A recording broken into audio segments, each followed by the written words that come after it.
Fidget spinners have been all the latest craze recently. They're marketed as a stress-relieving toy. In their most simple form, they're a small bearing inside of a design of metal or plastic that you can spin to help you focus. But as the craze has grown, so too have the fidget spinners, in size, materials, and speed. Schools across the world have now begun to ban them. Some people say that they're fine for kids, but in a few months since the fad began, there have already been horror stories of kids getting hurt, prompting some people to ask the question, are fidget spinners dangerous? The average fidget spinner is made up of a 2 or 3 prong design with a bearing in the center of its pad. The person holds the pad as the toy spins. A basic plastic version will cost about $5 and spin for 1 to 3 minutes. Much like a plastic spinning top, this will probably not hurt you. There have been the occasional stories of kids throwing these in the air and hurting their eyes, but these are the exception, not the rule. But, as you guys probably already know, some people have taken fidget spinners to a whole new level. There's videos on YouTube of people attaching razor blades, burning matches, or even entire knives to the edges of fidget spinners. These, of course, can be dangerous. Many of the videos show people cutting themselves badly, sometimes even having to go to hospital. But these dangers are less to do with the fidget spinners themselves and more to do with the knives, matches, and blades attached to them,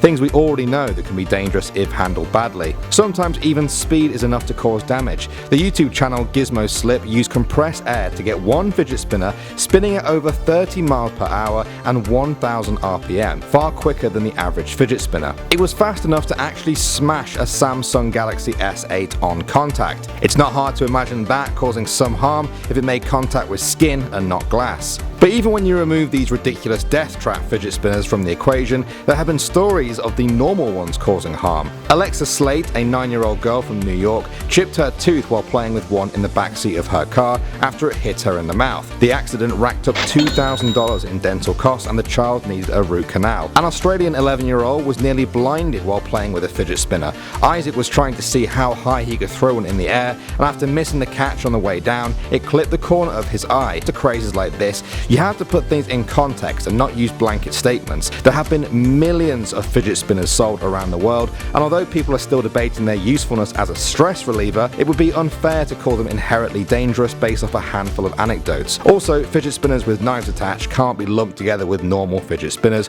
when assessing their danger. As with most crazes, there will always be some people who are unlucky or take their new toy too far. Those are the stories the media will then blow out of proportion, skewing people's view of them. But, as with most crazes as well, the vast majority of people will be fine and they'll be forgotten about in a matter of months. Thanks for watching Life's Biggest Questions. Don't forget to subscribe. I'll see you in the next video.